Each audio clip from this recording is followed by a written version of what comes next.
following program on Ada Derana 24 is classified for general audience. It is intended for all ages. It contains little or no violence, no strong language, and little or no sexual dialogue or situations.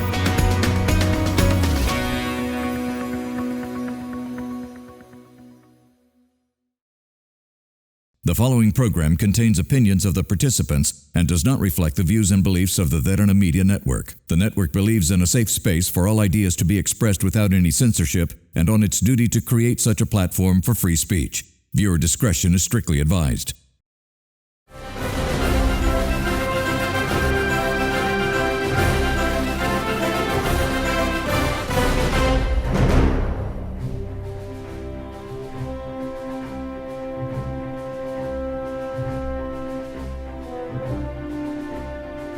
A very good evening, everyone. Welcome to another program of Get Real, where we speak to notable newsmakers here at home and around the world. We try to bring you topics that is relevant for you currently, what is happening here at home, around the world. Try to make sure that we understand different sides to the story rather than going with the mainstream narrative. Tonight, I want to talk about what's happening in terms of the Ukraine-Russia war, and also, more importantly, Russia-Sri Lanka relationship. We're not talking about that much because apparently the media is busy doing something else and talking about how much the Western nations are engulfed in our affairs. But there is a rich history with Sri Lanka and Russia relationship. And in order to discuss that, it's none other than the ambassador himself, His Excellency Levan Dzhagaryan. Good to see you, sir. Thank you very much. Welcome to the program. I think it's around 65 years Sri Lanka, Russia, diplomatic relations have begun. And we've been doing quite some work. Unfortunately, most of it is being now clouded because, you know, there are other matters that is occurring with our economic crisis earlier on. You know, we went through a war, all that. But Russia has been a good friend to Sri Lanka right throughout. If by any chance, in order to remind to our viewers, how is the relationship between Russia and Sri Lanka at this moment? Thank you for invitation, first of all. My pleasure and my honor to be once again in the studio and to have a possibility to address directly to our friends in Sri Lanka. And just, you are quite right when you say friendly relations between our countries, between our peoples. Since the establishment of bilateral diplomatic relations in 1957, at the time it was a Soviet Union. Yeah. And we traditionally have had very good relations in all fields, mutual visits on a very high level. Even our very famous cosmonaut Yuri Gagarin, after his first flight, he visited also Sri Lanka. And there are many places where he just stayed, he visited. We just know that he's very popular still among the people, especially this generation who was witnessing his visit. And now, of course, we have some problems, both your country and my country. And of course, we are occupied with this special military operations in Ukraine, but at the same time, we continue our cooperation with other countries of the so-called Global South, with our friendly countries like Sri Lanka including. And we highly appreciate the balanced position of your country in terms of this current crisis in Ukraine. And we do believe that in future, your government will keep this balanced and neutral position, which is very important. As to our economic cooperation, you know, that I asked my colleagues to bring some figures. And just, for example, for 4 months, since January till April, the trade volume of trade between Russia and Sri Lanka reached just $208 million US, and the balance is in your favor. And we import from Sri Lanka mainly tea and textiles, garments, and so on. And export is coal and oil. Now we are working together just to try to conduct in the virtual mode the next session of Intergovernmental Economic Commission. From your side, it's Ministry of Trade. From our side, is Federal Agency of Fishery. Now we try to just to arrange this session, which is very important to go ahead. And one of the important fields of our bilateral cooperation is tourism. Yes. I want to talk about a bit about tourism. Russians have been coming to Sri Lanka. I think there are many records in the history as well, in our ancient history, that there have been so much of a relationship going on back and forth. Russia, if you look at the climate, and I think prior to this interview I was just discussing with you, when in the global north, when it is winter, they're always looking for summer destinations, spring, very, very sunny destinations. Sri Lanka is very much that. If you want, you can come here, you can spend your time, and if you miss the cold, you can go into the, to upcountry, experience the cold, come back to the south, and have that destination is fully there. How is tourism? Because we saw during COVID time, prior to that also, there is an influx of Russian tourists coming to Sri Lanka and enjoying our entire country. Is that, will that increase, or are Russians looking at something else? Do we have what they want in order to offer, or do we have to continuously work on something? Sri Lanka is one of the most popular destinations right now for Russian tourists. Not only Sri Lanka, of course, but some other countries like Thailand, Indonesia, Maldives, Egypt, Turkey, and Emirates, Cuba recently, post-Soviet countries, Armenia, Georgia. But Sri Lanka, also very attractive for Russians. And in summer, there were 3 direct flights of Aeroflot, 2 direct flights of Azur Air, and 3 flights of Red Wings to Mattala Airport. And so far, as far as I know, approximately 95,000 Russian tourists have already visited Sri Lanka. I think it's one of the most important sources of income for your country, and Russians like Sri Lanka because it's a friendly country, very warm atmosphere. And you know that after imposing sanctions against my country by the United States and its allies, Russians have no possibility to go to Europe directly. And Europe has lost. The tourist industry has lost Russian tourists. And just my message is, from time to time, I keep saying, addressing Russians, not only here, but also in Moscow, don't go to Europe. Come to friendly countries, including Sri Lanka, and spend your money in Sri Lanka, which is more useful.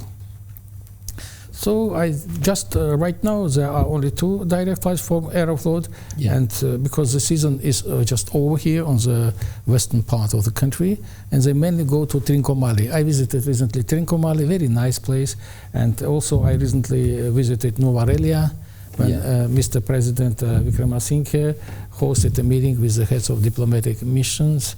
It's a very nice place. Also, I recommend the Russians, I will do it, to not only to go to the beaches, to swim in the ocean, but also to visit some other parts of the country. If we, like in terms of the tourism industry, what are the areas that we have not been able to master it in order to cater to the needs and wants of tourists, like from Russia or from former Soviet nations in the global north? Because basically they might be seeking for something that is very much is what would be the reason that may make the decision whether to come to Sri Lanka or somewhere else. In your opinion, what do you think in terms of like where are the areas that we need to improve in the tourism industry? Maybe infrastructure is also very important, and some hotels with the prices, because sometimes the prices. For example, Maldives are more expensive, if to be frank, but Sri Lanka is more cheaper. But you can use, I think, some leverages to make these prices in hotels a little bit cheaper, I think.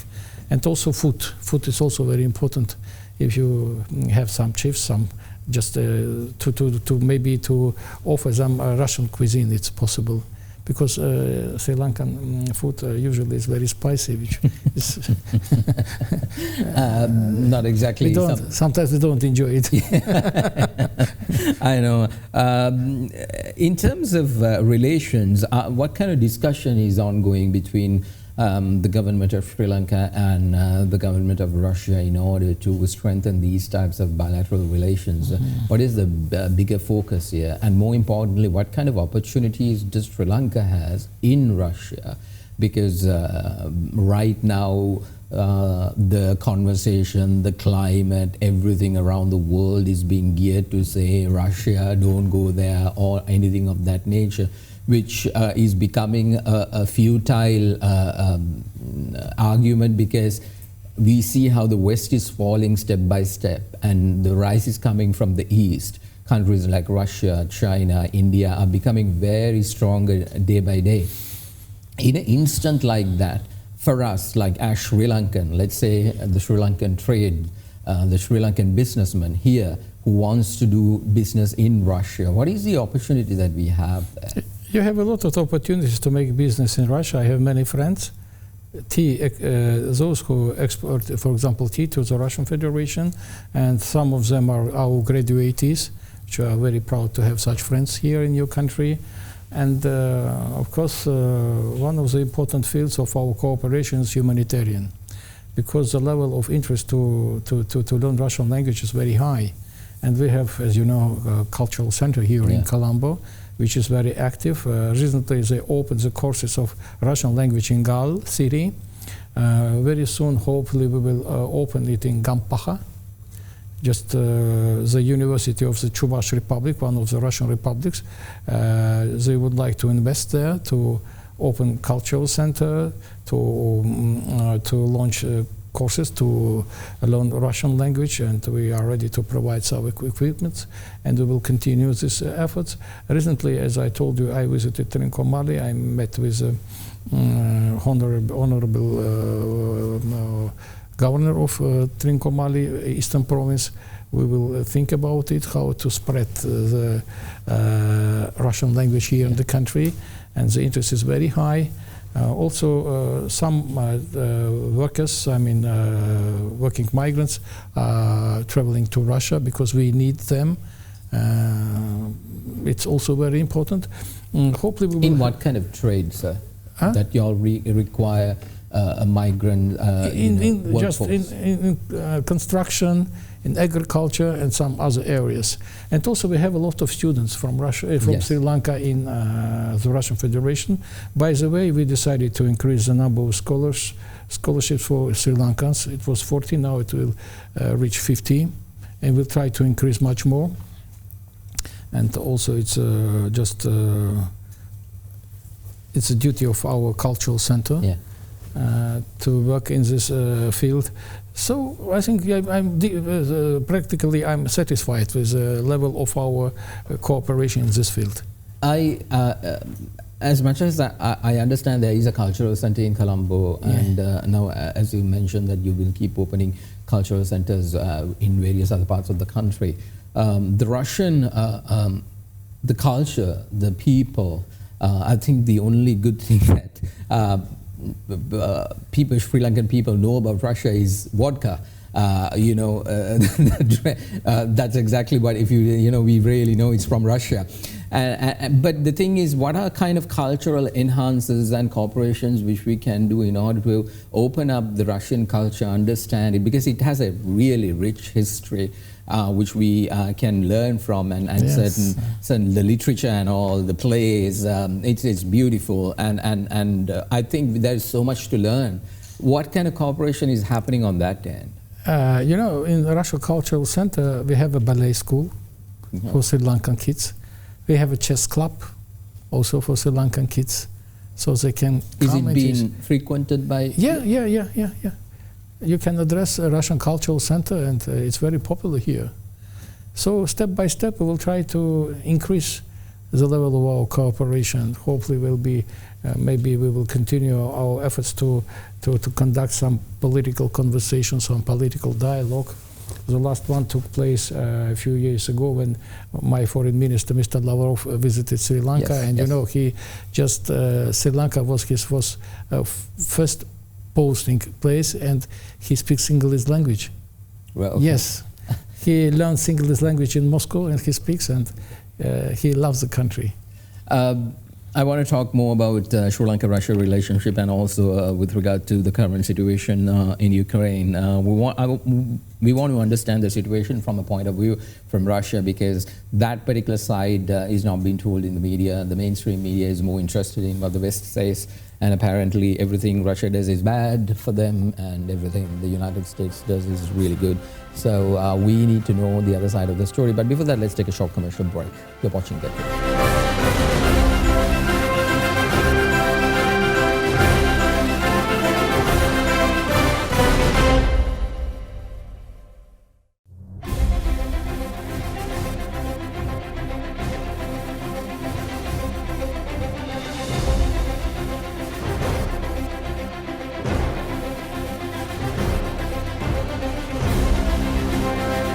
Welcome back, everyone, to Get Real. I'm in conversation with the Russian ambassador to Sri Lanka, His Excellency Levan Dzhagaryan. So we've been talking about Sri Lanka-Russia relationship. Now, I want to get into certain aspects of what is happening here in Sri Lanka in terms of our internal matters. Now, last year, I think you came in November. You were posted in November of 2022.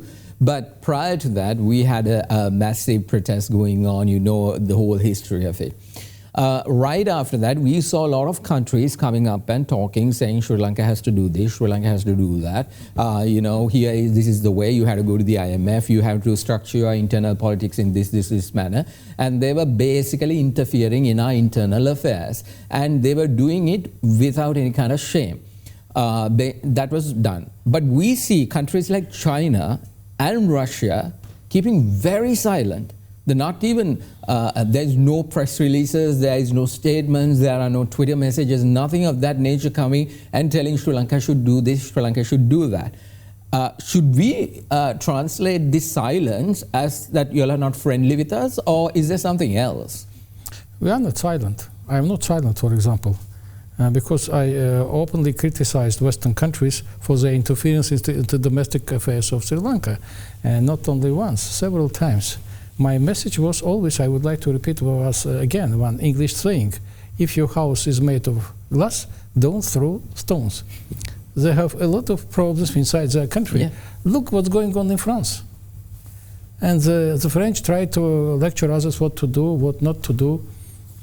About uprising, about revolutions, and just forgot. I think that forgot about their domestic problems. They must focus on their domestic problems, and not only France, also Germany, also United States. So we don't interfere into domestic affairs of other countries, friendly or unfriendly. And when I hear that they are lecturing you on national reconciliation, to make some amendments to this anti-terrorist act. And my question is, who are you? Who are you to lecture others? We can lecture you. For example, that's why the interference into our domestic affairs is totally unacceptable, and we reject it. Recently, I criticized them, Americans, for imposing sanctions against former governor of Western Province, Vasanta Karanagoda. He's a war hero. Yeah, that's why I think it's totally your domestic issue. For example, some countries can impose sanctions against, George Bush, who just launched this invasion to Iraq. My question is, was the invasion to Iraq in 2003 endorsed by United Nations Security Council? No. 3 members, France, China, and Russia, were against, but they disrespected United Nations Charter and invaded.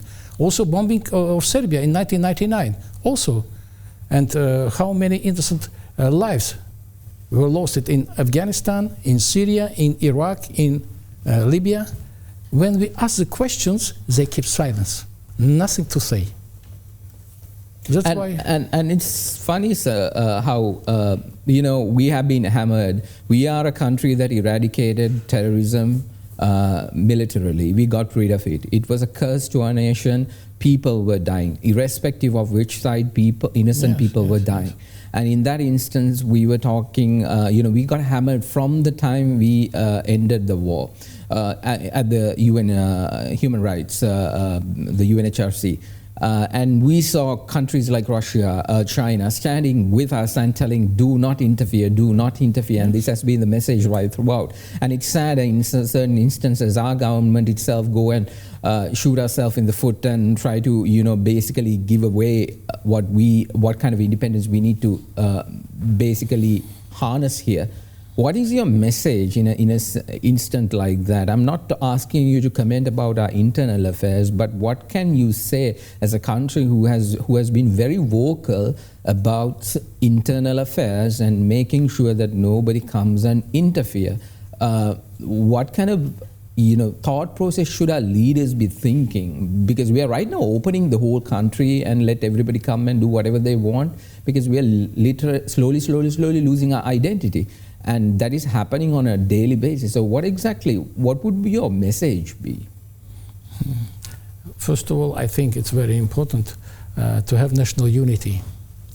In my country, national unity is very important right now, because we are a multinational country and we united against this common threat we are facing right now from the collective West, those who want to defeat Russia.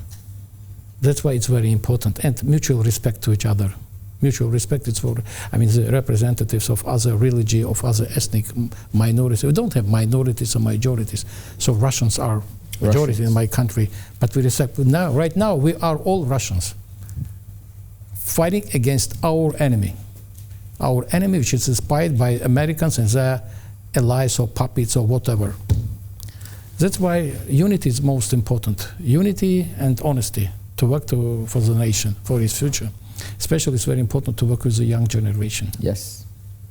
I think in your country, also in Russia, also you have that same issue where the younger generation is completely oblivious to these kinds of schemes that are coming in slowly without their knowledge, and trying to get them to showcase, basically hate your country is what the message is, but it is done in a very cunning manner. It has been brought and showcased how bad everything is in your country, so you got to hate it, and bring everything from the West and put it down. That's the best solution. But when you look at the West, on a daily basis, if you go to any social media feed, you will see the oblivious BS that is being basically demonstrated there.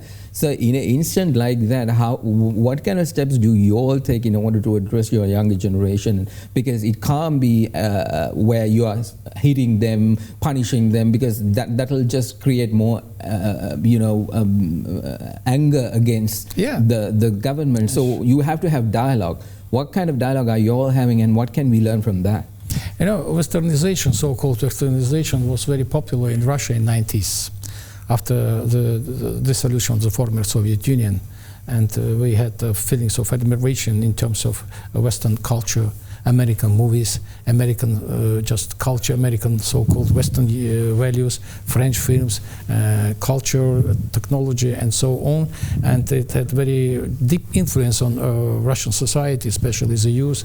A lot of Russians just left the country, went to Germany, to France, to USA, and to other countries. It was, this influence, it had both positive and negative impacts. Because during Soviet time, it was a communist or socialist country, it was closed. And then we opened our doors, and of course, we suffered a lot, because our mineral resources were looted by Western companies. Exactly. Yeah, because they have some customs, some colonial, those former colonial powers like Britain, like France, those who just used to loot, the mineral resources of African countries, even here. By the way, I have a question. I read in newspapers that you will ask the Dutch government to bring back these artifacts. Yes. Are you waiting for it? I don't think what's going to happen there. Not only Sri Lanka, I think India, Egypt, lots of other countries. African countries, the artifacts which were looted and brought to Europe, to Germany, to France, to UK, please bring back the artifacts which not belong to you, belong to the people. Yes. And we are waiting. I would like to answer questions when you will bring back these artifacts. Please tell us. It's much more important, rather, to lecture these nations what to do, not to do. So we had a lot of mistakes. Now it's high time for us to correct these mistakes. And since the early 2000s, I mean, when President Putin came to power, he has made a lot to improve domestic situation in Russia and for education of the Russian youth, and especially right now in terms of war. Once again, I would like to repeat that we united around our president, and we are ready to continue our fighting against this enemy till our victory. Recently, there was a so-called mutiny that is that went, and I mean, as soon as it came, it just went away. Everybody in the West was drumming up, saying, "Oh, this is the end of the Russian Federation," and here we are. But then, overnight, basically, you went to sleep, saying that he's going to march to the capital, to Moscow. and then in the morning, apparently, he has gone back. So I don't know what that is. It showcases there's a lot of infiltration from the West within Russia right now as well, in order to create antagonists within that particular society. What kind of steps are you all taking to tell Russians it's important to safeguard your nation, and rather than getting caught to all these narratives that is being cooked on behalf of you that anyway benefits them? I remember this march to Moscow, so mutiny you mentioned, march to Washington a few years ago. Yeah, some poor people decided to launch march to Washington. I remember the storm of Capitol Hill, which took place at the very end. January 6th. Yes. When President Trump accused Biden, he said that Biden and Democratic Party stolen the victory. And we see what's going in the United States with Biden, with his son Hunter. Please focus on the problems, on your domestic problems, and stop pumping arms to Ukraine. The mutiny, as you mentioned, it finished in 24 hours. That's all. And Putin has become much stronger. Yes. Has that incident unified Russians, or of has course that scared them, saying, oh, there are cracks within the system? No cracks. Cracks in the Western system. There are deep differences inside Western countries. The prosperity of many Western countries, first of all, Germany, was based for decades on cheap Russian natural gas. Now, when the one pipeline was destroyed, as you know, in Baltic Sea, we know who destroyed. Now they are blaming each other. We criticize Americans. We are very suspicious about their role. America and Norway. Americans say, no, we have nothing to do. Ukrainians did it themselves. But they are deprived for the possibility to get this cheap natural gas. And now they totally depend on very expensive LNG from America. But winter is coming. I would like to remind Europeans, winter is coming. I'm not sure it will be as warm as it was before. First of all, European countries must think about their domestic problems, about the priorities of their domestic problems. But now, unfortunately, and my president said, Minister Lavrov said, Europe has totally lost its independence. Once again, they have lost their independence. And they are totally under American control. Very sad to know that. There was one thing that you mentioned with regard to natural gas. I want to go back to Sri Lanka-Russia relationship. During last year, one of the biggest issues we had was fuel ran out. We didn't have the ability to bring in fuel because we didn't have the dollars. There was a conversation that apparently we could get oil from Russia. We could get a lot of support in the gas industry. We had a couple of people coming here having conversations, and apparently it looked like that we would get cheap oil from Russia for cheaper price. But that didn't happen. What was the snag there? Why is Russia not interested into coming into the Sri Lankan market? Because right now we see Australia, the US, China all entering into our fuel market. And is Russia not interested, or is there no opportunity to come? When you speak about Russia, but I must say that it's the Russian private companies are doing this business, and we cannot make some orders to them. Yeah, if it's suitable for them, they are coming. But we had some discussions. Hopefully, we will continue these discussions. But I think we shouldn't rely only to oil and coal. There are some other sources of energy, like nuclear. Yes. And there was a conversation about, bringing in nuclear power and helping Sri Lanka to harness that power for energy. We continue these conversations because, as I said several times before, you should have alternative, not only to rely on oil or coal. Or natural... Yeah, because we had some ideas, I had some meetings, some ideas, some proposals, but we will continue these discussions. In terms of what do you call... there was another area which you didn't touch about, gas. Now, gas is something that, Sri Lankans are very much, that was another part of the crisis that we experienced last year. Do we see an opportunity there where how can we entice those business to come into our market? Because are we actively doing that role? Is our embassy, the Sri Lankan embassy in Moscow, are they doing the needful in order to tell those businesses, hey, here's a market which is not being tapped by the Russian, the oil companies, the gas companies, in order to come and make sure that, they do business here as well? I know that your ambassador, Mrs. Levan, is very active. From time to time, he has contacts in some with businessmen, with some officials in the government. But we will continue these efforts. Right now, I can't say you anything concrete. Do you think there'll be some kind of Russian businesses like oil, gas, even in nuclear sector? Do you see that happening here? Nuclear, why not? Nuclear is very realistic. How realistic is it? We had some preliminary discussions. Hopefully in autumn we will continue it, hopefully. Despite the resistance or some obstacles created by some unfriendly countries. Indeed. I want to talk about the Russian-Ukraine war as well, but before that, let's take a short commercial break. I'm in conversation with the Russian ambassador to Sri Lanka. You're watching Get Real. We'll be right back.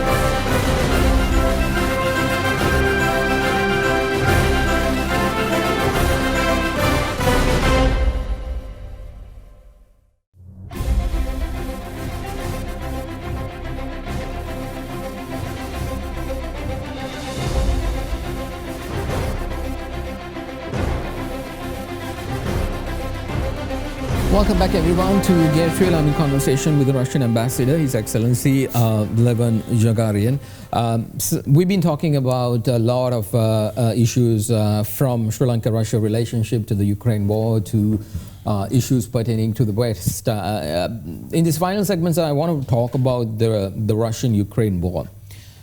What we are every day seeing from Western media, because Western media is quite present here, and what we are looking at, if you watch CNN, BBC, Al Jazeera or any other channel, what they are showcasing is this entire, Ukraine was very kind, nice, they didn't do any harm to anybody, and suddenly Russia came and started hammering them and they are trying to take over.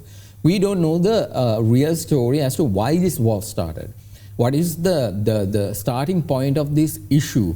Was this something that Russia initiated, or was there an issue that we have not been told by these media sectors? I want to ask a Russian ambassador as to what was the reason your president went to war with Ukraine? First of all, don't trust Western media. My first message. Biased Western media. As to this war, it's not war between Russia and the Ukraine from the very beginning. It's war between Russia and collective West on Ukrainian territory. And it started long ago, let's say since 2014, when there was anti-constitutional coup d'etat, when President Yanukovych, who was elected by the majority part of the Ukrainian people as a president, and then he was kicked out by the so-called protesters, which were just funded by Americans. I was observer in the Ukraine during elections 2010 in Lviv district, and it were very, very honest elections. It was elected honestly. And then when they decided to kick him out, and they decided to convert Ukraine into a so-called project anti-Russia. They wanted to use Ukraine as a tool against the Russian Federation, to weaken Russia. Why? Because Russia is one of the main obstacles on the way of American domination in the world.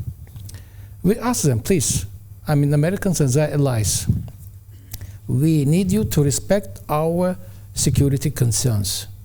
We would like to see Ukraine as a neutral country, like Sweden before, like Switzerland, like Austria, not to join NATO. They said, no, you don't have a say, you have no right to have a say. If they want to join NATO, they must do it. And for us, it was totally unacceptable. Their military bases are very close to our borders. It's a big threat to our security. Can you imagine Russian missiles, Russian military bases close to American border, in Mexico, let's say, or in Canada, or whatever. We deployed our missiles in Cuba in 1962. We're very close to the Third World War. Yeah. For America, it's very unacceptable. So for us, it should be acceptable. For American, unacceptable. Double standards and hypocrisy, which is totally unacceptable for us. And then we warned them that if you don't respect our security concerns, we will start to our military operation to guarantee, first of all. Secondly, we returned back our lands, our historical lands. First of all, Crimea. Crimea has become part of the Russia in 1783. And Ukraine just emerged in the map only in 1918. There was no Ukraine before. Ukraine was created by Vladimir Lenin, by Bolsheviks. And now we see that they just destroy his monuments in the Ukraine. Mm. And also, you know, before we started our special military operation, we have some goals. We must reach to these goals. What is the goal? The goal, denazification of the Ukraine. It's a fascist regime, Nazi regime. In that instance, are you not interfering with another nation's sovereignty? They created a threat for Russians living in eastern part of former Ukraine, in Donbass. Donbass is populated by Russians, and it was presented as a gift by Lenin to the so-called Ukraine. It belonged to Russia, and we must defend the interests of security of our people. If we didn't start it in last year, they could just massacre all the Russians, bloodshed. That's why we just have decided to take some preemptive measures. Is the end game to take over Ukraine? No. Ukraine must respect our demands. So what would be the what exactly are you hoping to do? Let's say this war continues and it goes to Kiev, takes over the whole Russian. We don't speak about Kiev. Right now we speak about 4 new regions: Luhansk, Donetsk, Zaporozhye, and Kherson regions, and Crimea, of course, which has become, once again, we took it back because before 1954 it belonged to Russian Federation, and Crimea was gifted to Ukraine by Nikita Khrushchev, who was ethnic Ukrainian. So it's necessary, very important, to know the history. Yeah. Those who don't know the history, they don't understand it. It was part of Russia in 1954. It was gifted to Ukraine artificially. And that time, nobody asked the opinion of local people. Do you want to be part of Ukraine or part of Russia? So, denazification of Ukraine, demilitarization of Ukraine, and neutral status of Ukraine, and they shouldn't be member of NATO. When will the war end? In terms of once you achieve this goal, this is where it'll end. What is that goal? We are open for negotiations, but there are 2 questions. One question is with whom? The current regime is a puppet regime.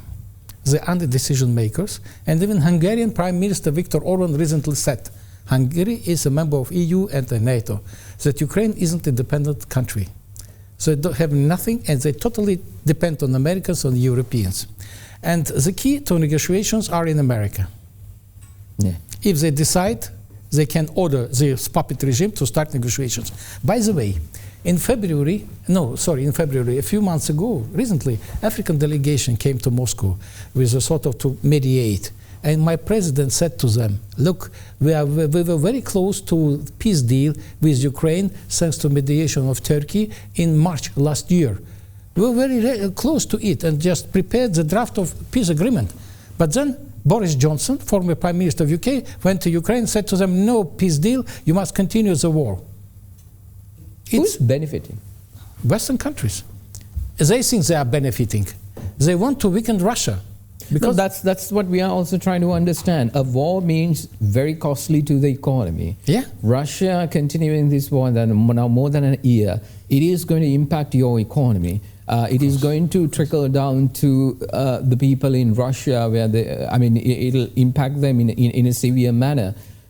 It wasn't that calculated, because the longer you continue this war, that'll be the end result. And maybe that is the goal of the West also, where to weaken Russia through an economic, basically what happened in the 50s, the 60s, the space war.